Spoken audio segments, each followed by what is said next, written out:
जय श्री कृष्णा, राधे राधे। आप सभी को छोटी दीपावली की हार्दिक शुभकामनाएं। धनतेरस के दिन से ही 5 दिवसीय पर्व शुरू हो जाता है। छोटी दिवाली धनतेरस के दूसरे दिन आती है। इस दिन को छोटी दिवाली के साथ साथ नरक चतुर्दशी और रूप चौदस के नाम से भी जाना जाता है। इस दिन सुबह जल्दी उठकर स्नान करने से सौंदर्य की प्राप्ति होती है और सभी तरह के संकट दूर होते हैं। इसीलिए इस दिन अभ्यंग स्नान का महत्व होता है। कार्तिक के पूरे महीने शरीर पर तेल नहीं लगाया जाता और रूप चौदस के दिन तेल की मालिश करके बाद में स्नान किया जाता है। यह स्नान भी शुभ मुहूर्त में किया जाता है जब चंद्रमा उदय होता है। अमावस्या के पहले दिन चौदस के दिन चंद्रमा उदय सुबह के समय होता है। तो अब की बार साल 2023 में स्नान का शुभ समय रहेगा 12 नवंबर को सुबह 5:28 से 6:41 के बीच में। इस शुभ मुहूर्त में स्नान करना बहुत ही शुभ फल देता है। लेकिन जो लोग माता कालिका, हनुमान जी और यमदेव की पूजा करेंगे तो वो पूजा 11 नवंबर को ही की जाएगी। सिर्फ स्नान करने का समय 12 नवंबर को रहेगा। तो आइए सुनते हैं रूप चौदस पर सुनी जाने वाली कुछ पौराणिक कथाएं। कथा शुरू करने से पहले कमेंट बॉक्स में जय हो कृष्ण भगवान की, जय हो विष्णु भगवान की अवश्य लिखें और अपने सभी देवी देवताओं का आह्वान करते हुए अपने मंगल जीवन की कामना करें। फिर एकाग्र मन से प्रसन्नचित होकर इस कथा को सुने। तो शुरू करते हैं पहली कथा। बोलो श्री हरि विष्णु के समस्त स्वरूपों की जय हो। नरकासुर को भौमासुर भी कहा जाता है। भगवान श्री कृष्ण अपनी 8 पत्नियों के साथ सुखपूर्वक द्वारिका में रह रहे थे। एक दिन स्वर्गलोक के राजा देवराज इंद्र ने आकर उनसे प्रार्थना की कि हे कृष्ण, पराग ज्योतिषपुर के दैत्यराज भौमासुर के अत्याचार से देवतागण त्राही त्राही कर रहे हैं। क्रूर भौमासुर ने अरुण का छतर, अदिति के कुंडल और देवताओं की मणि छीन ली है और वह त्रिलोकी पर विजयी हो गया है। तो इंद्र ने कहा कि भौमासुर ने पृथ्वी के कई राजाओं और आम जनों की अति सुंदर कन्याओं को भी हरण करके उन्हें अपने यहाँ बंदी गृह में डाल रखा है। कृपया करके आप कोई ऐसा उपाय करें जिससे हम सब बच जाएं। सारी बात बड़े ध्यान पूर्वक सुनकर भगवान श्री कृष्ण ने इंद्र की प्रार्थना स्वीकार की और अपनी प्रिय पत्नी सत्यभामा को साथ लेकर गरुड़ पर सवार होकर पराग ज्योतिषपुर पहुँचे। वहां पहुंचकर भगवान श्री कृष्ण ने अपनी पत्नी सत्यभामा की सहायता से सबसे पहले मूर दैत्य सहित मूर के 6 पुत्रों तामर, अंतरिक्ष, स्वर्ण, विभावसु, नभस्वान और अरुण का संहार किया। मूर दैत्य का वध हो जाने का समाचार सुन भौमासुर अपने सेनापतियों और दैत्यों की सेना को साथ लेकर युद्ध के लिए निकला। भौमासुर को स्त्री के हाथों मरने का श्राप था, इसलिए भगवान श्री कृष्ण ने अपनी पत्नी सत्यभामा को सारथी बनाया और घोर युद्ध के अंत में कृष्ण ने सत्यभामा की सहायता से उसका वध कर डाला। इस प्रकार भौमासुर को मारकर श्री कृष्ण ने उसके पुत्र भगदत्त को अभयदान देकर उसे प्राग ज्योतिष का राजा बनाया। भगदत्त कौरवों की ओर से महाभारत में युद्ध लड़ता है। कहा जाता है कि जिस दिन भगवान श्री कृष्ण ने भौमासुर का वध किया उस दिन कार्तिक माह के कृष्ण पक्ष की चतुर्दशी तिथि थी। इसी दिन भगवान श्री कृष्ण ने भौमासुर अर्थात नरकासुर का वध किया और उसकी कैद से लगभग 16,000 महिलाओं को मुक्त कराया था। इसी खुशी के कारण दीप जलाकर इस दिन को छोटी दिवाली के रूप में मनाया जाता है। अब दूसरी कहानी सुनेंगे। बोलिए वामन देवता की जय हो। इस दिन दक्षिण भारत में वामन पूजा का भी प्रचलन है। कहते हैं कि इस दिन राजा बलि को भगवान विष्णु ने वामन अवतार में हर साल उनके यहाँ पहुँचने का आशीर्वाद दिया था। इसी कारण से वामन पूजा की जाती। यह बात उस समय की है जब भगवान श्री हरि विष्णु ने वामन रूप अवतार लेकर राजा बलि की सारी भूमि मात्र 3 कदम में नाप ली थी और राजा बलि की विष्णु भक्ति से प्रसन्न होकर उन्हें वरदान मांगने को कहा था। तब राजा बलि ने कहा था कि हे भगवान, आपने कार्तिक कृष्ण त्रयोदशी से लेकर अमावस्या तक की अवधि में मेरी संपूर्ण पृथ्वी नाप ली है। इसीलिए जो व्यक्ति मेरे राज्य में चतुर्दशी के दिन यमराज के निमित्त दीप दान करेगा उसे यम यातना नहीं होनी चाहिए। जो व्यक्ति इन 3 दिनों में दीपावली का पर्व मनाए उनके घर को लक्ष्मी कभी भी ना छोड़कर जाए। इसीलिए अगर आप मुझसे प्रसन्न हैं तो मुझे यही वरदान चाहिए। तो उसकी प्रार्थना सुनकर भगवान वामन बोले कि राजन, ऐसा ही होगा। जो व्यक्ति श्रद्धा पूर्वक धनतेरस से लेकर दीपावली तक यम दीप जलाएगा, उसे कभी भी अकाल मौत का भय नहीं रहेगा। कहा जाता है कि इसी वरदान के बाद से ही नरक चतुर्दशी के दिन भी यमराज के निमित्त व्रत पूजन और दीप दान किया जाता है। इसीलिए श्रद्धा पूर्वक सारे नियमों का पालन करते हुए दीप दान अवश्य करना चाहिए, जिससे हमारे परिवार में किसी भी सदस्य को अकाल मौत का भय न रहे। अब अपने सुनेंगे तीसरी कथा। यह कथा रंती देव नामक एक धर्मात्मा राजा की है। उन्होंने अनजाने में भी कभी कोई पाप नहीं किया था। फिर भी जब मृत्यु का समय आया तो यमदूत उन्हें नरक ले जाने के लिए आ धमके। तो राजा ने कहा कि आप मुझ पर कृपा करें और बताएं कि मेरे किस अपराध के कारण मुझे नरक में जाना पड़ रहा है। तो यह सुनकर यमदूत ने कहा कि हे राजन, एक बार आपके द्वार से एक ब्राह्मण भूखा ही लौट गया था। यह उसी पाप कर्म का फल है। यह सुनकर राजा ने यमदूत से 1 वर्ष का समय मांगा और कहा कि मैं इस 1 वर्ष में दान पुण्य करना चाहता हूँ। तब यमदूतों ने राजा को 1 वर्ष की मोहलत दे दी। राजा अपनी चिंता लेकर ऋषियों के पास पहुँचे और उन्हें अपनी सारी कहानी सुनाकर उनसे इस पाप की मुक्ति का उपाय पूछा। तब ऋषि ने उन्हें बताया कि कार्तिक मास के कृष्ण पक्ष की चतुर्दशी का व्रत करें और प्रसन्नचित मन से ब्राह्मणों को भोजन करवाएं, यथासंभव उन्हें दान दक्षिणा दे और उनके चरण स्पर्श करके उनका आशीर्वाद ले तथा उनसे उनके प्रति हुए अपने अपराधों के लिए उनसे क्षमा याचना करे। तो ऋषि की बात सुनकर राजा ने वैसा ही किया जैसा उन्हें ऋषियों ने बताया था। इस प्रकार राजा पाप मुक्त हो गए और फिर उन्हें विष्णु लोक में स्थान प्राप्त हुआ। उस दिन से पाप और नरक की मुक्ति हेतु भूलोक में कार्तिक चतुर्दशी के दिन व्रत का प्रचलन है। तो हमने सुनी है रूप चौदस यानी कि छोटी दिवाली, नरक चतुर्दशी से जुड़ी हुई 3 पौराणिक कथाएं। अब अपने सुनेंगे कार्तिक मास महात्म्य के 1 से लेकर 14 तक के अध्याय। तो कथा शुरू करने से पहले कमेंट बॉक्स में जय हो लक्ष्मी नारायण की, जय हो कृष्ण कन्हैया की अवश्य लिखना। भगवान श्री हरि विष्णु के अनंत स्वरूपों की जय हो। नेमिषारण्य तीर्थ में श्री सूत जी ने 88,000 सनकादि ऋषियों से कहा कि अब मैं आपको कार्तिक मास की कथा विस्तार पूर्वक सुनाता हूँ, ध्यान पूर्वक सुनना। इसे सुनने मात्र से ही मनुष्य के सभी पाप नष्ट हो जाते हैं और अंत समय में बैकुंठ धाम की प्राप्ति होती है। सूत जी कहते हैं कि भगवान श्री कृष्ण जी से अनुमति लेकर देवऋषि नारद के जाने के बाद में सत्यभामा प्रसन्न होकर भगवान श्री कृष्ण से बोले कि हे प्रभु, मैं धन्य हुई, मेरा जन्म सफल हुआ। मुझ जैसी त्रिलोक्य सुंदरी के जन्मदाता भी धन्य हैं। मैं बहुत ही सौभाग्यशाली हूँ जो आपकी 16,000 स्त्रियों के बीच में आपकी परम प्यारी पत्नी बनी।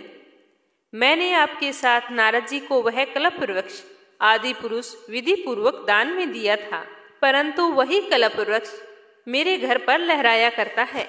यह बात मृत्यु लोक में किसी को भी ज्ञात नहीं है।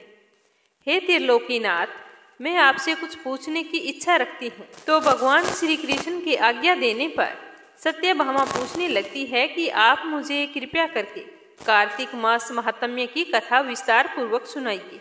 इस महात्म्य को सुनकर मेरा हित हो और जिसके करने से कल्प पर्यंत भी आप मुझसे कभी विमुख ना हो। तो सूत जी आगे कहते हैं कि सत्यभामा के ऐसे वचन सुनकर भगवान श्री कृष्ण ने हंसते हुए सत्यभामा का हाथ पकड़ा और अपने सेवकों को वहीं रुकने के लिए कहकर विलास युक्त अपनी पत्नी को कल्प वृक्ष के नीचे लेकर गए और वहां जाकर हंसकर बोले कि हे प्रिय, 16,000 रानियों में तुम मुझे प्राणों के समान प्यारी हो। तुम्हारे लिए मैंने इंद्र एवं देवताओं से भी विरोध किया था। हे कांति, जो बात तुमने मुझसे पूछी है उसे ध्यान पूर्वक सुनो। एक दिन मैं तुम्हारी इच्छा पूर्ति के लिए गरुड़ पर सवार होकर इंद्रलोक गया और वहां जाकर कल्प वृक्ष मांगा तो इंद्र ने मना कर दिया। इंद्र द्वारा मना करने पर इंद्र और गरुड़ में घोर संग्राम युद्ध हुआ और गौलोक में भी गरुड़ गौओं से युद्ध करने लगे। गरुड़ की चोंच की चोट से उनके कान एवं पूंछ कटकर गिरने लगे, जिससे 3 वस्तुएं उत्पन्न हुई। कान से तंबाकू, पूंछ से गोभी और रक्त से मेहंदी बनी। इन तीनों का प्रयोग करने वाले को मोक्ष नहीं मिलता। तब गौओं ने क्रोधित होकर गरुड़ पर वार किया, जिससे उनके 3 पंख टूटकर गिर गए। तो गरुड़ के पहले पंख से नीलकंठ, दूसरे पंख से मोर और तीसरे से चकवा चकवी उत्पन्न हुए। तो हे प्रिय, इन 3 चीजों का दर्शन करने मात्र से ही शुभ फल प्राप्त हो जाता है। तो यह सुनकर सत्यभामा ने कहा कि हे प्रभु, कृपया मुझे मेरे पूर्व जन्म के विषय में बताइए कि मैंने पूर्व जन्म में कौन कौन से दान, व्रत व जप नहीं किए हैं, और मेरा स्वभाव कैसा था, मेरे जन्मदाता कौन थे, और मुझे मृत्यु लोक में जन्म क्यों लेना पड़ा। मैंने ऐसा कौन सा पुण्य कर्म किया था जिससे मैं आपकी अर्धांगिनी हुई।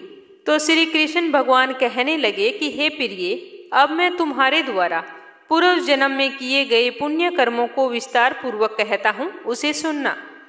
पूर्व समय में सतयुग के अंत में मायापुरी में अत्रि गोत्र में वेद वेदांत का ज्ञाता देव शर्मा नामक एक ब्राह्मण निवास करता था। वह प्रतिदिन अतिथियों की सेवा, हवन और सूर्य भगवान का पूजन किया करता था। वह सूर्य के समान तेजस्वी था। वृद्धावस्था में उसे गुणवती नामक कन्या की प्राप्ति हुई। उस पुत्रहीन ब्राह्मण ने अपनी कन्या का विवाह अपने ही चंदर नामक एक शिष्य के साथ कर दिया। वह चंदर को अपने पुत्र के समान मानता था और चंदर भी उसे अपने पिता की भांति सम्मान देता था। एक दिन वे दोनों कुश व समिधा लेने के लिए जंगल में गए। जब वे हिमालय की तलहटी में भ्रमण कर रहे थे, तब उन्हें एक राक्षस आता हुआ दिखाई दिया। उस राक्षस को देखकर भय के कारण उनके अंग शिथिल हो गए और वे वहां से भागने में असमर्थ हो गए। तब उस काल के समान राक्षस ने उन दोनों को मार डाला। लेकिन वो तो धर्मात्मा थे, इसीलिए मेरे पार्षद उन्हें मेरे बैकुंठ धाम में मेरे पास ले आए। उन दोनों द्वारा आजीवन सूर्य भगवान की पूजा किए जाने के कारण मैं उन दोनों पर अति प्रसन्न हुआ। गणेश जी, शिव जी, सूर्य व देवी, इन सब की पूजा करने वाले मनुष्य को स्वर्ग की प्राप्ति होती है। मैं एक होता हुआ भी काल और कर्मों के भेद से 5 प्रकार का होता हूँ। जैसे एक देवदत्त, पिता, भ्राता आदि नामों से पुकारा जाता है। जब वे दोनों विमान पर आरूढ़ होकर सूर्य के समान तेजस्वी, रूपवान, चंदन की माला धारण किए हुए मेरे भवन में आए, तो वे दिव्य भोगों को भोगने लगे। और उधर गुणवती को जब पता चला कि एक राक्षस ने उसके पिता एवं पति दोनों को मार दिया है, तो वह विलाप करने लगी और कहने लगी कि हे नाथ, हे पिताश्री, मुझको त्याग कर तुम कहाँ चले गए? मैं अकेली स्त्री तुम्हारे बिना अब क्या करूँगी? मेरे भोजन, वस्त्र आदि की व्यवस्था कौन करेगा?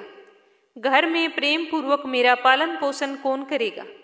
मैं कुछ भी नहीं कर सकती। मुझ विधवा की रक्षा कौन करेगा? मैं कहाँ जाऊं, क्या करूं? मेरे पास कोई ठिकाना नहीं है। इस प्रकार विलाप करती हुई गुणवती चक्कर खाकर धरती पर गिर पड़ी और बेहोश हो गई। बहुत देर तक वह बेहोशी की हालत में पड़ी रही। जब उसे होश आया तो वह पहले की भांति करुण विलाप करते हुए शोक सागर में डूब गई। कुछ समय तक वो वैसे ही रही, लेकिन कुछ समय बीतने के बाद में जब उसने अपने आप को संभाला तो उसे ध्यान आया कि उसके पिता और पति की मृत्यु के बाद मुझे उनकी क्रिया करनी चाहिए, जिनसे उनको गति की प्राप्ति हो। तो गुणवती ने उनकी गति करवाने के लिए अपने घर का सारा सामान बेच दिया और उसे जो धन प्राप्त हुआ उसे अपने पिता का और पति का श्राद्ध आदि कर्म किया। उसके बाद में उसी नगर में रहते हुए वो 8 पहर भगवान विष्णु की भक्ति करने लगी। उसने मृत्यु पर्यंत तक नियम पूर्वक सभी एकादशियों का व्रत और कार्तिक महीने में उपवास और पूजा पाठ किए। इसीलिए हे प्रिय, एकादशी और कार्तिक व्रत मुझे बहुत ही ज्यादा प्रिय है। इनसे मुक्ति, भुक्ति, पुत्र तथा संपत्ति प्राप्त होती है। कार्तिक मास में जब तुला राशि पर सूर्य आता है, तब ब्रह्म मुहूर्त में उठकर स्नान करने वह व्रत और पूजा पाठ करने वाले मनुष्य मुझे बहुत ही प्रिय होते हैं, क्योंकि यदि उन्होंने पाप भी किए हों तो भी स्नान व व्रत के प्रभाव से उन्हें मोक्ष की प्राप्ति हो जाती है। कार्तिक मास में स्नान, जागरण, दीपदान तथा तुलसी के पौधे की रक्षा करने वाले मनुष्य साक्षात भगवान विष्णु के समान हैं। कार्तिक मास में मंदिर में झाड़ू लगाने वाले, स्वास्तिक बनाने वाले, भगवान विष्णु की पूजा करने वाले मनुष्य जन्म मरण के चक्कर से छूटकर मोक्ष को प्राप्त होते हैं। जब इस तरह का महात्म्य गुणवती ने सुना तो वो भी प्रतिवर्ष श्रद्धापूर्वक कार्तिक का व्रत और कार्तिक स्नान करती, भगवान विष्णु की पूजा बड़े ही श्रद्धा भाव से करती। ऐसा करते करते सालों बीत गए। एक बार उसे बहुत ही तेज बुखार आ गया और वह बिल्कुल कमजोर हो गई। फिर भी वह किसी प्रकार गंगा स्नान के लिए चली गई। गंगा तक तो पहुंच गई, परंतु शीत के कारण वह बुरी तरह से कांप रही थी। फिर भी उसने गंगा जी में डुबकी लगाई। डुबकी लगाकर जैसे ही वो गंगा तट पर आई तो उसकी मृत्यु हो गई। तब मेरे यानी कि भगवान विष्णु के दूत उसे मेरे धाम में ले आए। उसके पश्चात ब्रह्मा जी और अन्य देवताओं की प्रार्थना पर जब मैंने श्री कृष्ण का अवतार लिया तो मेरे गण भी मेरे साथ इसी पृथ्वी पर आए, जो इस समय यादव हैं। तुम्हारे पिता पुनर्जन्म में देव शर्मा थे, जो इस समय स्त्राजित हैं। पूर्व जन्म में चंद्र शर्मा, जो तुम्हारा पति था, वह डाकू है। और हे देवी, तू ही गुणवती है। कार्तिक व्रत के प्रभाव के कारण ही तू मेरी अर्धांगिनी हुई है।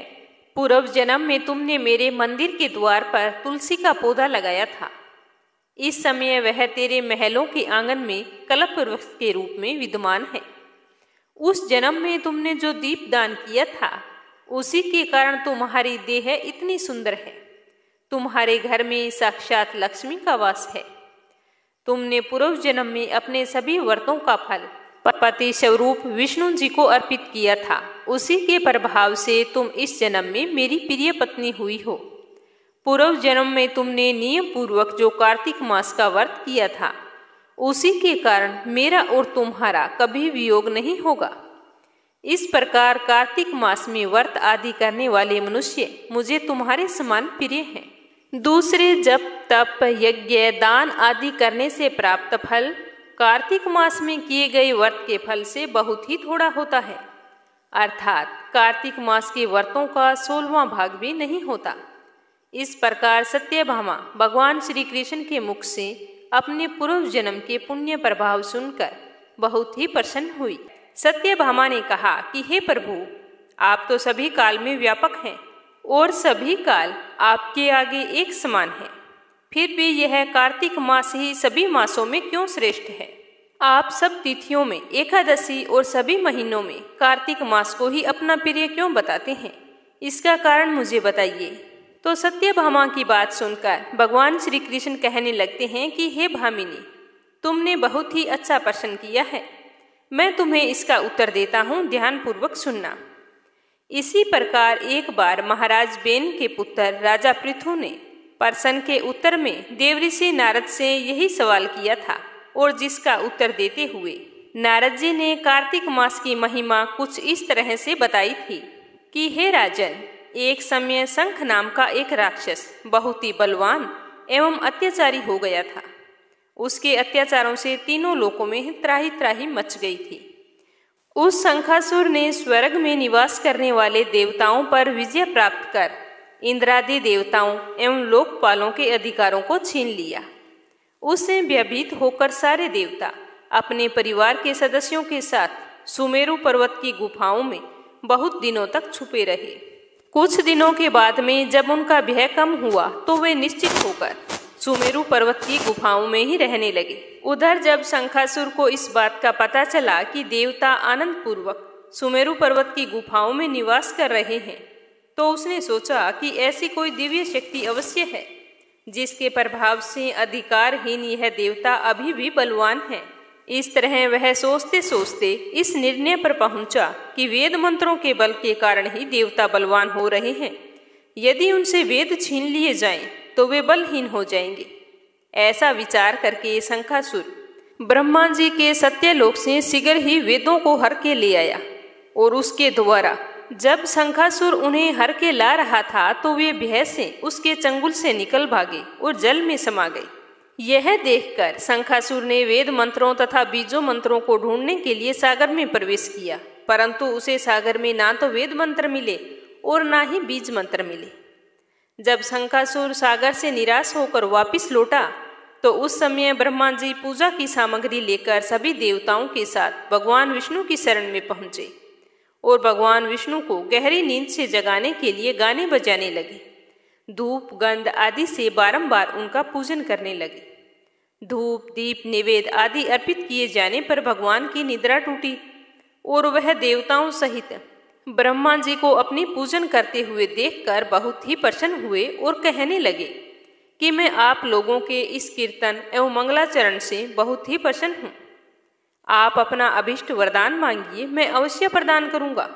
ये कहते हुए भगवान श्री हरि विष्णु ने कहा कि जो मनुष्य अश्विनी शुक्ल की एकादशी से देव उत्थान एकादशी तक ब्रह्म मुहूर्त में उठकर मेरी पूजा करेंगे, उन्हें तुम्हारी ही भांति मेरे प्रसन्न होने के कारण सुख की प्राप्ति होगी। आप लोग जो पूजा अर्घ्य आचमान और जल आदि सामग्री मेरे लिए लाए हैं वे अनंत गुणों वाली होकर आपका कल्याण करेंगी। शंखासुर द्वारा हरे गए संपूर्ण वेद जल में स्थित है। मैं सागर पुत्र शंखासुर का वध करके उन वेदों को मैं तुम्हें अभी ला देता हूँ। आज से बीज मंत्र और वेदों सहित मैं प्रतिवर्ष कार्तिक मास में जल में विश्राम किया करूँगा। अब मैं तुम्हारे वेद मंत्रों को लाने के लिए मत्स्य रूप धारण करके जल में जाता हूँ। तुम सब देवता भी मुनीश्वरों के साथ मेरे साथ जल में आओ। इस कार्तिक मास में जो श्रेष्ठ मनुष्य प्रातःकाल स्नान करते हैं वे सब यज्ञ के अवभृत स्नान द्वारा भली भांति नहा लेते हैं। हे देवेंद्र, कार्तिक मास में व्रत करने वालों को सब प्रकार से धन पुत्र पुत्री आदि देते रहना और उनकी सभी आपत्तियों से रक्षा करना। हे धनपति कुबेर, मेरी आज्ञा के अनुसार तुम उनके धन धान्य में वृद्धि करना, क्योंकि इस प्रकार का आचरण करने वाला मनुष्य मेरा रूप धारण करके जीवन मुक्त हो जाता है। जो मनुष्य जन्म से लेकर मृत्यु उपरांत विधि पूर्वक इस उत्तम व्रत को करता है वह आप लोगों का भी पूजनीय है। कार्तिक शुक्ल पक्ष की एकादशी तिथि को तुम लोगों ने मुझे जगाया है, इसीलिए यह तिथि अत्यंत प्रीतिदायिनी और मानवीय है। हे देवताओं, यह दोनों व्रत नियम पूर्वक करने से मनुष्य मेरा सानिध्य प्राप्त कर लेते हैं। इन व्रतों को करने से जो फल मिलता है वह अन्य किसी व्रत से नहीं मिलता। अतः प्रत्येक मनुष्य को सुखी और निरोग रहने के लिए कार्तिक महात्म्य और एकादशी की कथा सुनते हुए उपयुक्त नियमों का पालन करना चाहिए। इस तरह बताते हुए नारद जी ने कहा कि ऐसा कहकर भगवान विष्णु मछली का रूप धारण करके आकाश से जल में उतर गए। उस समय विंध्याचल पर्वत पर तप कर रहे महर्षि कश्यप अपनी अंजलि में जल लेकर खड़े थे। भगवान उनकी अंजलि में आ गिरे। महर्षि कश्यप ने दया करके उसे अपने कमंडल में रख लिया। मछली के थोड़ा बड़ा होने पर महर्षि कश्यप ने उन्हें एक बड़े बर्तन में डाल दिया तो मछली का आकार और बढ़ गया। वह बर्तन भी उस मछली के लिए छोटा पड़ने लगा तो महर्षि ने उसे वहां से कुएं में डाल दिया तो वह कुआं भी उसके लिए छोटा पड़ने लगा। मछली का आकार लगातार बढ़ता ही जा रहा था तो महर्षि ने उसे वहां से निकाला और तालाब में डाल दिया। जब तालाब भी उसके लिए छोटा पड़ने लगा तो महर्षि ने उसे समुद्र में डाल दिया तो वह मछली समुद्र में भी इस तरह से बढ़ने लगी कि समुद्र भी इसके लिए छोटा पड़ने लगा। फिर वही मत्स्य रूपी भगवान विष्णु ने शंखासुर का वध किया और शंखासुर को हाथ में लेकर बद्रीवन में आ गए।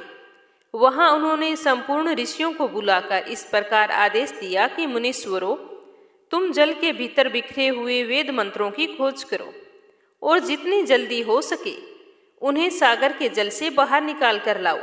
तब तक मैं देवताओं के साथ प्रयाग में ठहरता हूँ। तब उन तपोबल संपन्न महर्षियों ने यज्ञ और बीजों सहित संपूर्ण वेद मंत्रों का उद्धार किया।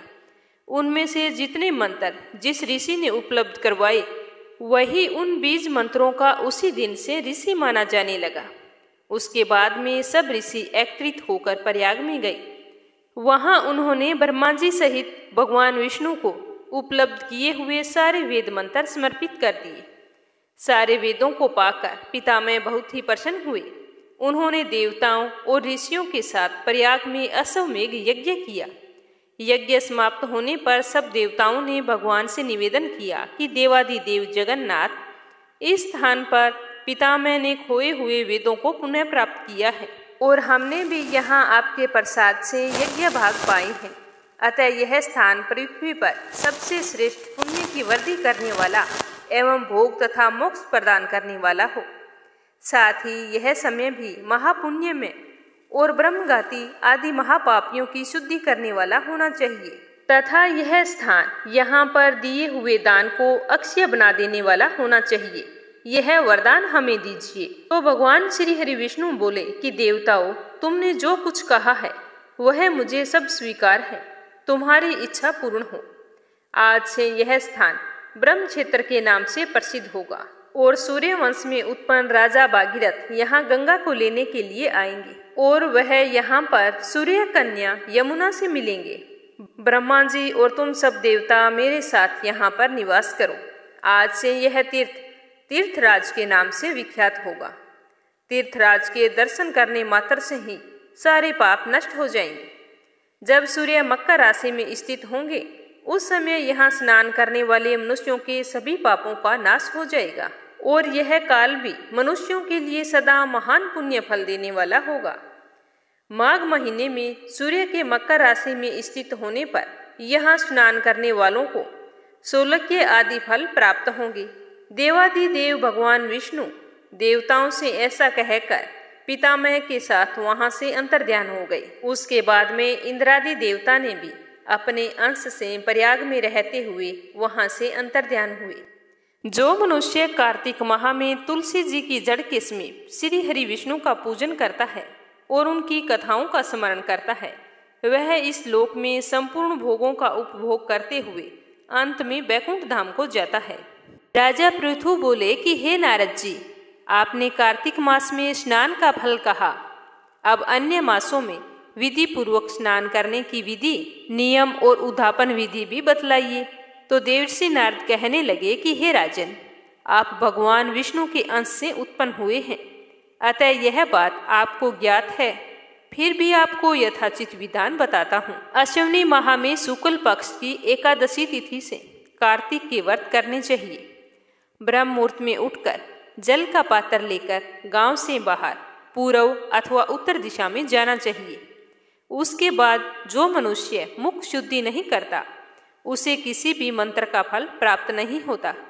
अतः दांत और जीभ को पूर्ण रूप से शुद्ध करना चाहिए और निम्नलिखित मंत्र का उच्चारण करते हुए दांतुन तोड़नी चाहिए कि हे वनस्पति, आप मुझे आयु, कीर्ति, तेज, प्रज्ञा, पशु, संपत्ति, महाज्ञान, बुद्धि और विद्या प्रदान करें। इस प्रकार का उच्चारण करके वृक्ष से 12 अंगुल की दांतुन लें। दूध वाले वृक्षों से दांतुन नहीं लेनी चाहिए। इस प्रकार कपास, कांटेदार वृक्ष तथा जले हुए वृक्ष से भी दांतुन लेना मना होता है। जिससे उत्तम गंध आती हो और जिसकी टहनी कोमल हो, ऐसे ही वृक्ष से दंत धावन ग्रहण करना चाहिए। प्रतिपदा, अमावस्या, नवमी, छठी, रविवार को चंद्र तथा सूर्य ग्रहण में दांतुन नहीं करनी चाहिए। तत्पश्चात भली भांति स्नान करके फूल माला, चंदन और पान आदि पूजा की सामग्री लेकर प्रसन्नचित्त व भक्ति पूर्वक शिवालय में जाकर सभी देवी देवताओं को अर्घ्य, आचमनीय आदि वस्तुओं से पृथक पृथक पूजा करके प्रार्थना एवं प्रणाम करना चाहिए और फिर भक्तों के स्वर में स्वर मिलाकर श्री हरि का कीर्तन करना चाहिए। और मंदिर में जो गायक भगवान श्री हरि का कीर्तन करने आए हों उनका माला, चंदन, तांबूल आदि से पूजन करना चाहिए, क्योंकि देवालयों में भगवान विष्णु को अपनी तपस्या, योग और दान द्वारा प्रसन्न करते थे। परंतु कलयुग में भगवत गुणगान को ही भगवान श्री हरि को प्रसन्न करने का एकमात्र साधन माना गया है। ऐसा कहते हुए नारद जी राजा पृथु से बोले कि हे राजन, एक बार मैंने भगवान से पूछा था कि हे प्रभु, आप सबसे अधिक निवास कहाँ करते हैं? तो इसका उत्तर देते हुए भगवान ने कहा कि हे नारद, मैं बैकुंठ या योगियों के हृदय में ही निवास नहीं करता हूँ, अपितु जहाँ मेरे भक्त मेरा कीर्तन करते हैं मैं वहाँ अवश्य निवास करता हूँ। जो मनुष्य चंदन माला आदि से मेरे भक्तों का पूजन करते हैं, उनसे मेरी ऐसी प्रीति होती है जैसी कि मेरे पूजन से भी नहीं हो सकती। शिरीष, धतूरा, गिरजा, चमेली, केसर, कंदान और कटहल के फूलों व चावलों से भगवान विष्णु की पूजा नहीं करनी चाहिए। कंद, गिरीश, जूही, मालती और केवड़ा के पुष्पों से भगवान शंकर की पूजा नहीं करनी चाहिए। जिन देवताओं की पूजा में जो फूल निर्दिष्ट हैं, उन्हीं से उनका पूजन करना चाहिए। पूजन समाप्ति के बाद में भगवान से क्षमा प्रार्थना भी करनी चाहिए, यानी कि हे सुरेश्वर, हे देव, ना तो मैं मंत्र जानता हूँ, ना ही मैं पूजा पाठ की विधि जानता हूँ। मैं भक्ति से भी हीन हूँ। मैंने जैसे भी आपकी पूजा की है, अगर वो अधूरी है तो उसे पूरा करें। इस तरह प्रार्थना करने के पश्चात साष्टांग प्रणाम करके भगवत कीर्तन करना चाहिए, श्री हरि की कथा सुननी चाहिए और प्रसाद ग्रहण करना चाहिए।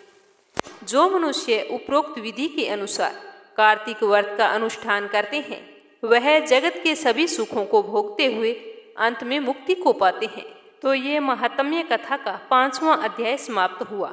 अब अपने सुनते हैं 6ठा अध्याय। नारद जी बोले कि जब 2 घड़ी रात बाकी रहे, तब तुलसी की मृतिका, वस्त्र और कलश लेकर जलाशय पर जाएं। कार्तिक में जहाँ कहीं भी प्रत्येक जलाशय के जल में स्नान करना चाहिए। गर्म जल की अपेक्षा ठंडे जल से स्नान करने से 10 गुना पुण्य अधिक होता है। उससे 100 गुना पुण्य बाहरी कुएं के जल से स्नान करने से होता है, और उससे भी अधिक पुण्य बावड़ी में, और उससे भी अधिक पुण्य पोखर में स्नान करने से होता है, और उससे 10 गुना अधिक झरनों में, और उससे भी अधिक पुण्य कार्तिक के महीने में नदी में स्नान करने से होता है। उससे भी 10 गुना पुण्य वहाँ होता है जहाँ 2 नदियों का संगम हो, और यदि कहीं 3 नदियों का संगम होता है तो पुण्य की कोई सीमा ही नहीं रहती। स्नान से पहले भगवान का ध्यान करके स्नार्थ संकल्प करना चाहिए। फिर तीर्थ में उपस्थित देवताओं को अर्घ्य और आचमनीय देना चाहिए। अर्घ्य मंत्र इस प्रकार है कि हे कमलनाथ, आपको नमस्कार। हे जलसाही भगवान, आपको प्रणाम। हे ऋषिकेश, आपको नमस्कार। मेरे दिए अर्घ्य को आप ग्रहण करें। बैकुंठ, प्रयाग तथा बद्रिकाश्रम में जहाँ कहीं भी भगवान विष्णु गए, वहाँ उन्होंने 3 प्रकार से अपना पांव रखा था। वहाँ पर ऋषि, वेद, यज्ञों सहित सभी देवता मेरी रक्षा करते रहे। हे जनार्दन, हे दामोदर, हे देवेश, आपको प्रसन्न करने हेतु मैं कार्तिक मास में विधि विधान से ब्रह्म मुहूर्त में स्नान कर रहा हूँ। आपकी कृपा से मेरे सभी पापों का नाश हो। हे प्रभु, कार्तिक मास में विधि तथा विधि पूर्वक स्नान करने वाला मैं अर्घ्य देता हूँ। आप राधिका सहित ग्रहण करें। हे कृष्ण, हे बलशाली राक्षसों का संहार करने वाले भगवान, हे पापों का नाश करने वाले, कार्तिक मास में प्रतिदिन दिए हुए मेरे इस अर्घ्य द्वारा कार्तिक स्नान का व्रत करने वाला फल मुझे प्राप्त हो। तत्पश्चात भगवान विष्णु, भगवान शिव तथा सूर्य का ध्यान करके जल में प्रवेश कर नाभि के बराबर जल में खड़े होकर विधि पूर्वक स्नान करना चाहिए। गृहस्थी को तिल और आंवले का चूर्ण लगाकर तथा विधवा स्त्री या यति को तुलसी की जड़ की मिट्टी लगाकर स्नान करना चाहिए। सप्तमी, अमावस्या, नवमी, त्रयोदशी, द्वितीया, दशमी आदि तिथियों को आंवला तथा तिल से स्नान करना वर्जित होता है। स्नान करते हुए निम्न शब्दों का उच्चारण करना चाहिए। जिस भक्ति भाव से भगवान ने देवताओं के कार्य के लिए 3 प्रकार का रूप धारण किया था, वही पापों का नाश करने वाले भगवान विष्णु अपनी कृपा से मुझे पवित्र बनाए। जो मनुष्य भगवान विष्णु की आज्ञा से कार्तिक व्रत करता है, उसकी इंद्रादि सभी देवता रक्षा करते हैं। इसीलिए वह मुझे पवित्र करें। बीजों, रहस्यों तथा यज्ञों सहित वेदों के मंत्र कश्यप आदि ऋषि, इंद्रादि देवता मुझे पवित्र करें।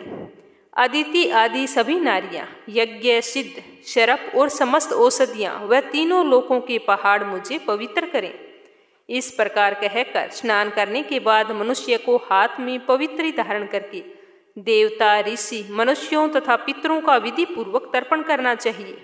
तर्पण करते समय तर्पण में जितने तिल रहते हैं, उतने वर्ष पर्यंत वर्ती के पितरगण स्वर्ग में वास करते हैं। उसके बाद वर्ती को जल से निकलकर शुद्ध वस्त्र धारण करने चाहिए। सभी तीर्थों के सारे कार्यों से निवृत्त होकर पुनः भगवान विष्णु का पूजन करना चाहिए। सभी तीर्थों के सारे देवताओं का स्मरण करके भक्ति पूर्वक सावधान होकर चंदन, फूल और फलों के साथ भगवान विष्णु को फिर से अर्घ्य देना चाहिए। अर्घ्य के मंत्र का अर्थ इस प्रकार से है। मैंने पवित्र कार्तिक मास में स्नान किया है। हे विष्णु, राधा के साथ आप मेरे दिए अर्घ्य को ग्रहण करें। तत्पश्चात चंदन, फूल और तांबूल आदि से वेद पाठी ब्राह्मणों का श्रद्धापूर्वक पूजन करें और बारंबार नमस्कार करें। ब्राह्मण के दाएं पांव में तीर्थों का वास होता है, मुंह में वेद और समस्त अंगों में देवताओं का वास होता है। अपने कल्याण की इच्छा रखने वाले मनुष्य को इनका ना तो अपमान करना चाहिए और ना ही इनका विरोध करना चाहिए। फिर एकाग्रचित होकर भगवान विष्णु की प्रिय तुलसी जी की पूजा करनी चाहिए। उनकी परिक्रमा करके उनको प्रणाम करना चाहिए कि हे देवी, हे तुलसी, देवताओं ने ही प्राचीन काल से तुम्हारा निर्माण किया है और ऋषियों ने तुम्हारी पूजा की है। हे विष्णु प्रिया तुलसी, आपको नमस्कार, आप मेरे समस्त पापों को नष्ट करो। इस प्रकार जो मनुष्य भक्ति पूर्वक कार्तिक व्रत का अनुष्ठान करते हैं वे संसार के सुखों को भोग कर अंत में मोक्ष को प्राप्त करते हैं। नारद जी ने कहा कि हे राजन, कार्तिक मास में व्रत करने वालों के नियमों को मैं संक्षेप में बतलाता हूँ, आप उसे भी सुनिए। व्रती को सब प्रकार के आमिष, मांस, उर्द, राई, खटाई तथा नशीली वस्तुओं का त्याग कर देना चाहिए। व्रती को दूसरे का अन्न ग्रहण नहीं करना चाहिए, किसी से द्वेष नहीं करना चाहिए और तीर्थ के अतिरिक्त अन्य कोई यात्रा नहीं करनी चाहिए। देवता, वेद, ब्राह्मण, गाय, व्रती, नारी, राजा तथा गुरुजनों की कभी भी निंदा नहीं करनी चाहिए। व्रती को दाल, तिल, पकवान व दान किया हुआ भोजन ग्रहण नहीं करना चाहिए। किसी की चुगली या निंदा भी नहीं करनी चाहिए। किसी भी जीव का मांस नहीं छूना चाहिए। पान, कत्था, चूना, नींबू, मसूर, बासी तथा जूठे अन्न का भी प्रयोग नहीं करना चाहिए। गाय, बकरी तथा भैंस के अतिरिक्त किसी अन्य पशु का दूध नहीं पीना चाहिए। कांसे के पात्र में रखा हुआ पंचगव्य, बहुत छोटे घड़े का पानी तथा केवल अपने लिए ही पका हुआ अन्न प्रयोग करना चाहिए। कार्तिक मास का व्रत करने वाले मनुष्य को सदैव ब्रह्मचर्य का पालन करना चाहिए। उसे धरती पर सोना चाहिए और दिन के चौथे पहर में केवल एक बार पत्तल में भोजन करना चाहिए। व्रती कार्तिक मास में केवल नरक चतुर्दशी, जिसे छोटी दिवाली भी कहा जाता है, उस दिन शरीर पर तेल लगाएं। बाकी पूरे कार्तिक मास शरीर पर तेल नहीं लगाना चाहिए। कार्तिक माह में व्रत करने वाले मनुष्य को सिंघाड़ा, प्याज, मट्ठा, गाजर, मूली, काशी फल, लौकी, तरबूज इन वस्तुओं का प्रयोग बिल्कुल भी नहीं करना चाहिए। रजस्वाला, चंडाल, पापी, मलेच्छ, पतित, व्रतहीन, ब्राह्मण द्रोही और नास्तिकों से बात नहीं करनी चाहिए। भगवान श्री हरि विष्णु को प्रसन्न करने के लिए अपनी शक्ति के अनुसार चंद्रायण आदि का व्रत करना चाहिए और जो मैंने बताए हैं उन नियमों का पालन करना चाहिए। व्रती को प्रतिपदा को कुम्भड़ा, द्वितीया को कटहल, तृतीया को तरुणी स्त्री, चतुर्थी को मूली, पंचमी को बेल, षष्ठी को तरबूज, सप्तमी को आंवला, अष्टमी को नारियल, नवमी को मूली, दसवीं को लौकी, एकादशी को परवल, द्वादशी को बेर, त्रयोदशी को मट्ठा, चतुर्दशी को गाजर तथा पूर्णिमा के दिन साग का प्रयोग नहीं करना चाहिए। रविवार को आंवले का प्रयोग नहीं करना चाहिए। कार्तिक माह में व्रत करने वाला मनुष्य यदि इन सब शाकों में से किसी शाक का सेवन करना चाहे तो पहले ब्राह्मण को देकर बाद में स्वयं ग्रहण करे। यही विधान माघ माह के लिए भी है। देव उठनी एकादशी से पहले कही गई विधि के अनुसार नृत्य, जागरण, गायन, वादन आदि करना चाहिए। इसको विधि पूर्वक करने वाले मनुष्य को देखकर यमदूत ऐसे भाग जाते हैं जैसे सिंह की गर्जना से हाथी भाग जाते हैं। कार्तिक माह का व्रत सभी व्रतों में श्रेष्ठ है। इसके अतिरिक्त जितने भी व्रत यज्ञ हैं वह 1000 की संख्या में किए जाने पर भी इसकी तुलना नहीं कर सकते, क्योंकि यज्ञ करने वाले मनुष्य को सीधा वैकुंठ की प्राप्ति होती है। जैसे राजा की रक्षा उसके अंगरक्षक करते हैं, उसी प्रकार कार्तिक माह का व्रत करने वाले की रक्षा भगवान श्री हरि विष्णु की आज्ञा से इंद्रादि देवता करते हैं। व्रती मनुष्य जहाँ कहीं भी रहता है वहीं पर उसकी पूजा होती है, उसका यश फैलता है। उसके निवास स्थान पर भूत पिशाच आदि कोई भी नहीं रह पाते। विधि पूर्वक कार्तिक माह का व्रत करने वाले मनुष्य के पुण्यों का वर्णन तो स्वयं पितामह भी नहीं कर सकते। यह व्रत सभी पापों को नष्ट करने वाला, पुत्र पुत्र प्रदान करने वाला और धन धान्य की वृद्धि करने वाला है। जिसकी दया से सरस्वती भाव रही उपजाई, कार्तिक महात्म का कमल लिखे 8वां अध्याय। तो नारद जी बोले कि अब मैं कार्तिक व्रत के उद्यापन का वर्णन करता हूँ, जो सब पापों का नाश करने वाला है। व्रत का पालन करने वाला मनुष्य कार्तिक शुक्ल चतुर्दशी को व्रतों की पूर्ति और भगवान विष्णु की प्रीति के लिए उद्यापन करे। तुलसी के ऊपर एक सुंदर मंडप बनवाए, उसे केले के खंभों से संयुक्त करके नाना प्रकार की धातुओं से उसकी विचित्र शोभा बढ़ाए। मंडप के चारों ओर दीपकों की श्रेणी सुंदर ढंग से सजाकर रखे। उसी मंडप में सुंदर वंदनवारों से सुशोभित 4 दरवाजे बनाए और उन्हें भी फूलों से सजाएं तथा चंवर से सुसज्जित करें। द्वारों पर पृथक पृथक मिट्टी के द्वारपाल बनाकर उनकी पूजा करें। उनके नाम इस प्रकार हैं: जय, विजय, चंड, प्रचंड, नंद, सुनंद, कुमंद, कुमदाक्ष। उन्हें चारों दरवाजों पर 2-2 के क्रम से स्थापित करके भक्ति पूर्वक उनका पूजन करें। तुलसी की जड़ के समीप 4 रंगों से सुशोभित सर्वतोभद्र मंडल बनाएं और उसके ऊपर पूर्ण पत्थर तथा पंचरत्न से संयुक्त कलश की स्थापना करें। कलश के ऊपर शंख, चक्कर, गदाधारी भगवान विष्णु का पूजन करें। भक्ति पूर्वक उस तिथि में उपवास करें तथा रात्रि में गीत आदि मंगलमय आयोजनों के साथ जागरण करें। जो भगवान विष्णु के लिए जागरण करते समय भक्ति पूर्वक भगवत संबंधी पदों का गान करते हैं, वे सैकड़ों जन्मों की पाप राशि से मुक्त हो जाते हैं। जो मनुष्य भगवान के निमित्त जागरण करके रात्रि भर भगवान का कीर्तन करते हैं, उनको असंख्य गोदान का फल मिलता है। जो मनुष्य भगवान की मूर्ति के सामने नृत्य गान करते हैं, उनके अनेक जन्मों के अकृत पाप नष्ट हो जाते हैं। और जो भगवान श्री हरि के सम्मुख बैठकर कीर्तन करते हैं और बंसी आदि बजाकर भगवत भक्तों को प्रसन्न करते हैं तथा भक्ति से रात्रि भर जागरण करते हैं, उन्हें करोड़ों तीर्थ करने का फल मिलता है। उसके बाद में पूर्णमासी के दिन एक ब्राह्मण के जोड़े को निमंत्रित करें। प्रातःकाल स्नान और देव पूजन करके वेदी पर अग्नि की स्थापना करें और भगवान की प्रीति के लिए तिल और खीर की आहुति दें तथा होम की शेष विधि पूरी करके भक्ति पूर्वक ब्राह्मणों का पूजन करें और उन्हें यथाशक्ति दान दक्षिणा दें। फिर उनसे इस प्रकार क्षमा मांगते हुए प्रार्थना करें कि आप सब लोगों की अनुकंपा से मुझ पर भगवान सदैव प्रसन्न रहे। इस व्रत को करने से मेरे 7 जन्मों के किए हुए पाप नष्ट हो जाएं और मेरी संतान चिरंजीवी हो। इस पूजा के द्वारा मेरी सभी मनोकामनाएं पूर्ण हो। मेरी मृत्यु के पश्चात मुझे अतिशय दुर्लभ विष्णु लोक की प्राप्ति हो। पूजा की सारी वस्तुओं के साथ एक गाय भी गुरु को दान में देनी चाहिए। उसके पश्चात घर वालों और मित्रों के साथ स्वयं भोजन करना चाहिए। भगवान द्वादशी तिथि को शयन से उठे, त्रयोदशी को देवताओं से मिले, चतुर्दशी को सबने उनका दर्शन और पूजन किया। इसीलिए उस तिथि में भगवान की पूजा करनी चाहिए। गुरु की आज्ञा से भगवान विष्णु की स्वर्णमयी प्रतिमा का पूजन करें। इस पूर्णिमा को पुष्कर तीर्थ की यात्रा श्रेष्ठ मानी गई है। कार्तिक माह में इस विधि का पालन करना चाहिए। जो इस प्रकार कार्तिक के व्रत का पालन करते हैं, वे धन्य और पूजनीय हैं।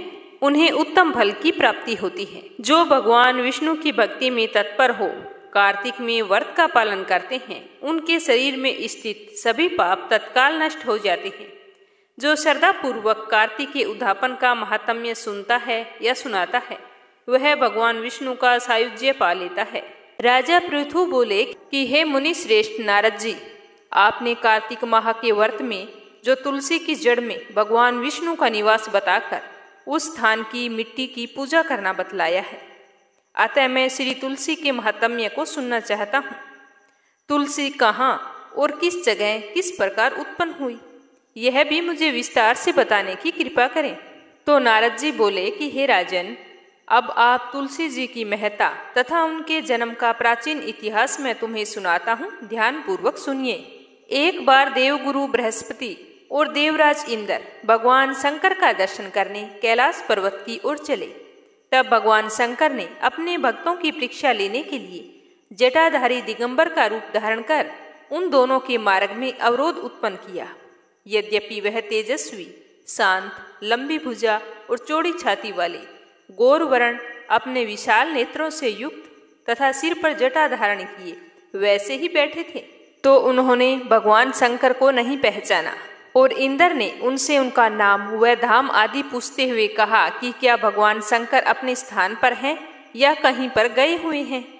तो इस पर तपस्वी रूप भगवान शिव कुछ नहीं बोले।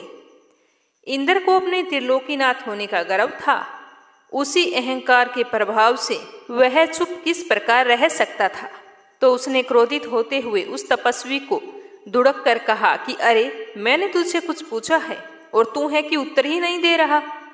मैं अभी तुझ पर वज्र से प्रहार करता हूँ, फिर देखता हूँ कि कौन तुझ दुर्मति की रक्षा करता है। इस प्रकार कहकर जैसे ही इंद्र ने उस जटाधारी दिगंबर को मारने के लिए हाथ में वज्र लिया, वैसे ही भगवान शिव ने वज्र सहित इंद्र का हाथ स्तंभित कर दिया और विकराल नेत्र कर उससे देखा। उस समय ऐसा प्रतीत हो रहा था कि दिगंबर प्रज्वलित हो उठा है और वह अपने तेज से जला देगा। भुजाएं स्तंभित होने के कारण इंद्र दुखित होने के साथ साथ अत्यंत कुपित भी हो गया। परंतु उस जटाधारी दिगंबर को प्रज्वलित देख गुरुदेव ने उन्हें भगवान शंकर जानकर प्रणाम किया और दंडवत होकर उनकी स्तुति करने लगे। बृहस्पति भगवान शंकर से कहने लगे कि हे दीनानाथ, हे महादेव, आप अपने क्रोध को शांत कर लीजिए और इंद्र के इस अपराध को क्षमा कीजिए। गुरुदेव के यह वचन सुनकर भगवान शंकर ने गंभीर वाणी में कहा कि मैं अपने नेत्रों से निकाले हुए क्रोध को किस प्रकार रोकूं। तब गुरुदेव ने कहा कि भगवान, आप अपना भक्त वत्सल नाम सार्थक करते हुए अपने भक्तों पर दया कीजिए। आप अपने इस तेज को अन्यत्र स्थापित कीजिए और इंद्र का उद्धार कीजिए। तब भगवान शंकर गुरु बृहस्पति से बोले कि मैं तुम्हारी स्तुति से अत्यंत प्रसन्न हूँ। तुमने इंद्र को जीवन दान दिलवाया है। मुझे विश्वास है कि मेरे नेत्रों की अग्नि अब इंद्र को पीड़ित नहीं करेगी। तो गुरुदेव से इस प्रकार कहकर भगवान शिव ने अपने मस्तक से निकाले हुए अग्निमय तेज को अपने हाथों में ले लिया और फिर उसे क्षीर सागर में डाल दिया। तत्पश्चात भगवान शंकर अंतर्ध्यान हो गए। इस प्रकार जिसको जो जानने की कामना थी उसे जानकर इंद्र तथा गुरुदेव अपने अपने स्थान को चले गए। राजा पृथु बोले कि हे मुनि श्रेष्ठ नारद जी, आपको प्रणाम है। कृपया करके आप मुझे अब यह बताइए कि जब भगवान शंकर ने अपने मस्तक के तेज को क्षीर सागर में डाला तो उस समय क्या हुआ था। तो राजा की बात सुनकर नारद जी बोले कि हे राजन, जब भगवान शंकर ने अपना वह तेज क्षीर सागर में डाल दिया तो उस समय वह शीघ्र ही बालक होकर सागर के संगम पर बैठकर संसार को भय देने वाला रुंदन करने लगा। उसके रुंदन से संपूर्ण जगत व्याकुल हो उठा। लोकपाल भी व्याकुल हो गए। चराचर चलायमान हो गया। शंकर स्वर्ण के रुंदन से संपूर्ण ब्रह्मांड व्याकुल हो गया। यह देखकर सभी देवी देवता और ऋषि मुनि व्याकुल होकर ब्रह्मा जी की शरण में गए और उन्हें प्रणाम करके उनकी स्तुति करने लगे। उन सभी ने ब्रह्मा जी से कहा कि हे पितामह, यह तो बहुत ही विकट परिस्थिति उत्पन्न हो गई है। हे महायोगिन, इसको नष्ट कीजिए। देवताओं के मुख से इस प्रकार सुनकर ब्रह्मा जी सत्यलोक से उतरकर उस बालक को देखने के लिए सागर तट पर आए। सागर ने ब्रह्मा जी को आता देखकर उन्हें प्रणाम किया और बालक को उठाकर उनकी गोद में दे दिया। आश्चर्यचकित होते हुए ब्रह्मा जी ने पूछा कि हे सागर, यह बालक किसका है? शीघ्रता पूर्वक बताओ। तो सागर विनम्रता पूर्वक बोला कि हे प्रभु, यह तो मुझे ज्ञात नहीं है, परंतु मैं इतना अवश्य जानता हूँ कि यह गंगा सागर के संगम पर प्रकट हुआ है। इसीलिए हे जगत गुरु, आप इस बालक का जात कर्म आदि संस्कार करके इसका जातक फल बताइए। इस तरह बताते हुए नारद जी राजा पृथु से बोले कि सागर, ब्रह्मा जी के गले में हाथ डालकर बार बार उनका आकर्षण करता रहा। फिर उसने ब्रह्मा जी का गला इतनी जोर से पकड़ा कि उससे पीड़ित होकर ब्रह्मा जी की आंखों से आंसू टपकने लगे। तो ब्रह्मा जी अपने दोनों हाथों का जोर लगाकर किसी तरह सागर से अपना गला छुड़वाया और सागर से कहा कि हे सागर सुनो, मैं तुम्हारे इस पुत्र का जातक फल कहता हूँ। मेरे नेत्रों से जो यह जल निकला है, इसी के कारण इसका नाम जलंधर होगा। उत्पन्न होते ही यह तरुणावस्था को प्राप्त हो गया है, इसीलिए यह सब शास्त्रों का पारगामी, महापराक्रमी, महावीर, बलशाली, महायोद्धा और रण में विजय प्राप्त करने वाला होगा। यह बालक सभी दैत्यों का अधिपति होगा। यह किसी से भी पराजित न होने वाला तथा भगवान विष्णु को जीतने वाला होगा। भगवान शंकर को छोड़कर यह सबसे अवध्य होगा। जहाँ से इसकी उत्पत्ति हुई है, यह वहीं जाएगा। इसकी पत्नी बड़ी पतिव्रता, सौभाग्यशालिनी, सर्वांग सुंदरी, परम मनोहर, मधुर वाणी बोलने वाली तथा शीलवान होगी। सागर से इस प्रकार कहकर ब्रह्मा जी ने शुक्राचार्य को बुलाया और उनके हाथों से बालक का राज्याभिषेक कराकर स्वयं अंतर्ध्यान हो गए। बालक को देखकर सागर की प्रसन्नता की कोई सीमा ना रही। वह हर्षित मन से घर आ गया। फिर सागर में उस बालक का लालन पालन कर उसे पुष्ट किया। फिर काल नेमी नामक असुर को बुलाकर वृंदा नामक कन्या से विधि पूर्वक उसका विवाह करवा दिया। उस विवाह में बहुत ही बड़ा उत्सव हुआ। श्री शुक्राचार्य के प्रभाव से पत्नी सहित जलंधर दैत्यों का राजा हो गया। एक बार सागर पुत्र जलंधर अपनी पत्नी वृंदा सहित असुरों से सम्मानित हुआ सभा में बैठा हुआ था। तभी गुरु शुक्राचार्य का वहां पर आगमन हुआ। उनके तेज से सभी दिशाएं प्रकाशित हो गई। गुरु शुक्राचार्य को आता देखकर सागर पुत्र जलंधर ने असुरों सहित उठकर बड़े आदर से उन्हें प्रणाम किया। गुरु शुक्राचार्य ने उन सबको आशीर्वाद दिया। फिर जलंधर ने उन्हें एक दिव्य आसन पर बैठाकर स्वयं भी आसन ग्रहण किया।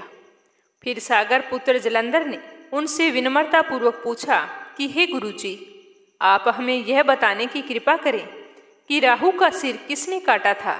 तो इस पर दैत्य गुरु शुक्राचार्य ने विरोचन पुत्र हिरण्याक्षु और उसके धर्मात्मा पुत्र का परिचय देकर देवताओं और असुरों द्वारा समुद्र मंथन की कथा संक्षेप में सुनाते हुए बताया कि जब समुद्र से अमृत निकाला तो उस समय देव रूप बनाकर राहु भी वहां पर पीने के लिए बैठ गया था। तो इस बात पर ही इंद्र के पक्षपाती भगवान विष्णु ने राहु का सिर काट डाला था।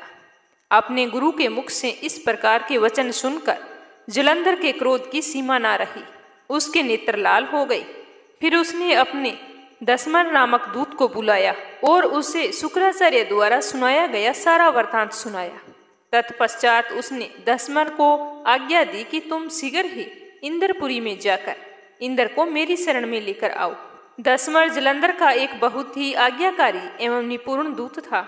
वह जल्द ही इंद्र की सुधर्मा नामक सभा में जा पहुंचा और जलंधर के शब्दों में इंद्र से बोला कि हे देवता धाम, तुमने समुद्र का मंथन क्यों किया और मेरे पिता के समस्त रत्नों को क्यों ले लिया? ऐसा करके तूने अच्छा नहीं किया। यदि तू अपना भला चाहता है तो उन सब रत्नों एवं देवताओं सहित मेरी शरण में आ जाओ, अन्यथा मैं तेरे राज्य का ध्वंस कर दूंगा। इसमें कुछ भी मिथ्या नहीं है। इस प्रकार इंद्र बहुत ही विस्मित हुआ और कहने लगा कि पहले मेरे भय से सागर ने सब पर्वतों को अपनी कुक्षी में स्थान क्यों दिया और उसने मेरे शत्रु दैत्यों की रक्षा क्यों की? इसी कारण मैंने उनके सब रत्न हरण किए हैं। मेरा द्रोही सुखी नहीं रह सकता, इसमें कोई संदेह नहीं है। इंद्र की ऐसी बात सुनकर वह दूत शीघ्र ही जलंधर के पास आ गया और सब बातें कह सुनाई। उसे सुनते ही वह दैत्य क्रोध के मारे अपने होठ फड़फड़ाने लगा और देवताओं पर विजय प्राप्त करने के लिए उसने उद्योग आरंभ कर दिया।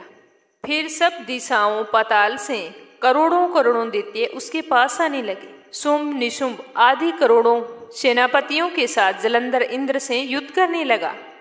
शीघ्र ही इंद्र के नंदन वन में उसने अपनी सेना उतार दी। वीरों की शंख ध्वनि और गर्जना से पूरी इंद्रपुरी गूंज उठी। अमरावती छोड़कर देवता उससे युद्ध करने चले।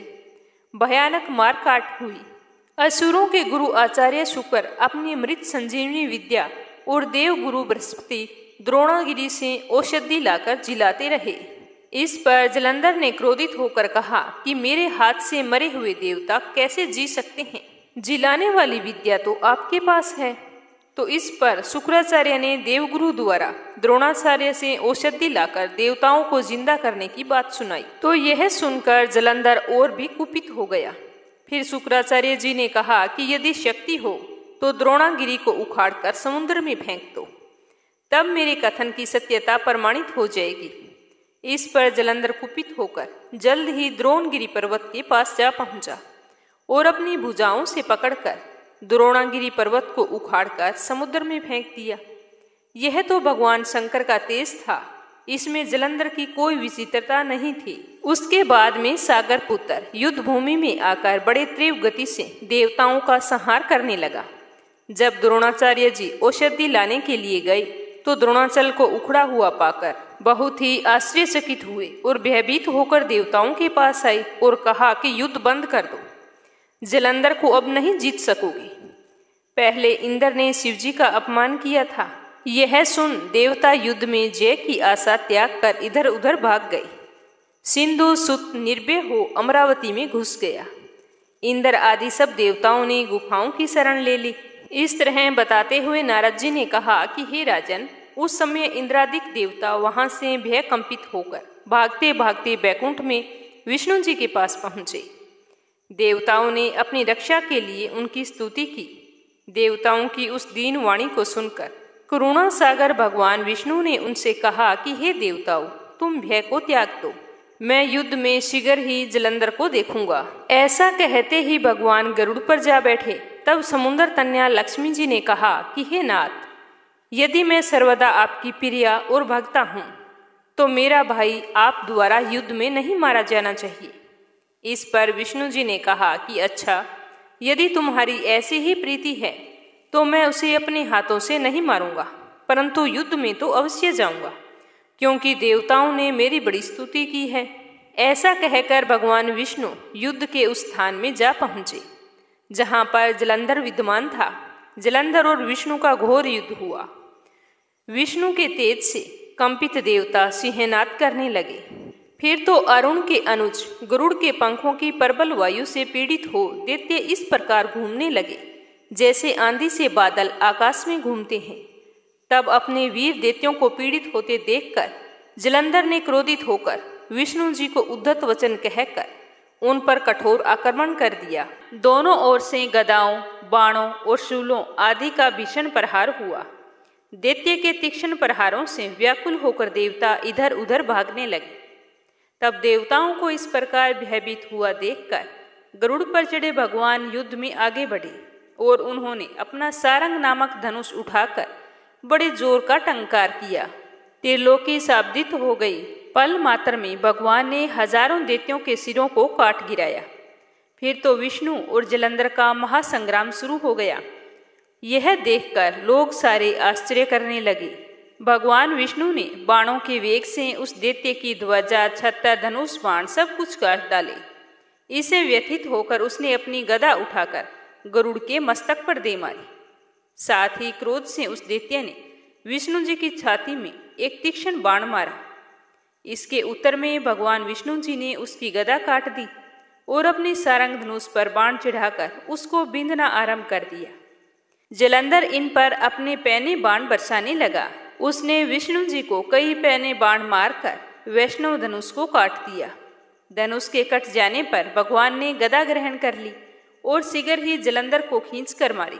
परंतु उस अग्निवत अमोघ गदा की मार से भी वह दैत्य कुछ भी चलायमान न हुआ। उसने एक अग्निमुख त्रिशूल उठाकर विष्णु जी पर छोड़ दिया। विष्णु जी ने शिव जी के चरणों का स्मरण कर नंदन नामक त्रिशूल से उसके त्रिशूल को छेद दिया। जलंधर ने झपटकर विष्णु जी की छाती पर एक जोरदार मुष्टिक मारा। उसके उत्तर में भगवान विष्णु ने भी उसकी छाती पर अपनी एक मुष्टिका प्रहार किया। फिर दोनों घुटने टेक बाहुओं और मुष्टिकों से बाहु युद्ध करने लगे। कितनी ही देर तक भगवान उसके साथ युद्ध करते रहे। तब सर्वश्रेष्ठ मायावी भगवान उस दैत्यराज से मेघवाणी में बोले कि रे रमण दुर्मत दैत्य श्रेष्ठ, तू धन्य है जो इस महायुद्ध में इन बड़े बड़े आयुधों से भी भयभीत न हुआ। तेरे इस युद्ध से मैं प्रसन्न हूँ, तू जो चाहे वरदान मांग ले। तो मायावी विष्णु की ऐसी वाणी सुनकर जलंधर ने कहा कि हे भाऊ, यदि आप मुझ पर इतने प्रसन्न हो तो यह वरदान दीजिए कि आप मेरी बहन तथा अपने सारे कुटुंबियों सहित मेरे घर पर निवास करें। तो उसके ऐसे वचन सुनकर विष्णु जी को खेद तो हुआ, किंतु उसी क्षण देवेश ने तथास्तु कह दिया। अब विष्णु जी सब देवताओं के साथ जलंधरपुर में जाकर निवास करने लगे। जलंधर अपनी बहन लक्ष्मी और देवताओं सहित विष्णु को वहां पाकर बड़ा ही प्रसन्न हुआ। फिर तो देवताओं के पास जो भी रत्न आदि थे सबको ले जलंधर पृथ्वी पर आ गया। निशुंभ को पाताल में स्थापित कर दिया और देव, दानव, यक्ष, गंधर्व, सिद्ध, सर्प, राक्षस, मनुष्य आदि सभी को अपना वंशवर्ती बना त्रिभुवन पर शासन करने लगा। तो ये थी नरक चतुर्दशी के दिन सुनी जाने वाली कुछ पौराणिक कथाएं और कार्तिक मास महात्म्य कथा। सुनकर आपको कैसा लगा कमेंट बॉक्स में जरूर बताना। और अगर आपने मीरा भक्ति चैनल को सब्सक्राइब नहीं किया है तो जरूर करना। यह 5 दिवसीय त्योहार आपके जीवन में सौभाग्य, धन और समृद्धि लेकर आए। माँ लक्ष्मी आपकी जिंदगी में इतनी खुशियाँ लाए कि आपको कभी भी आर्थिक तंगी का सामना ना करना पड़े। आप हमेशा सुखी रहें, तंदुरुस्त रहें। जय श्री कृष्णा, राधे राधे।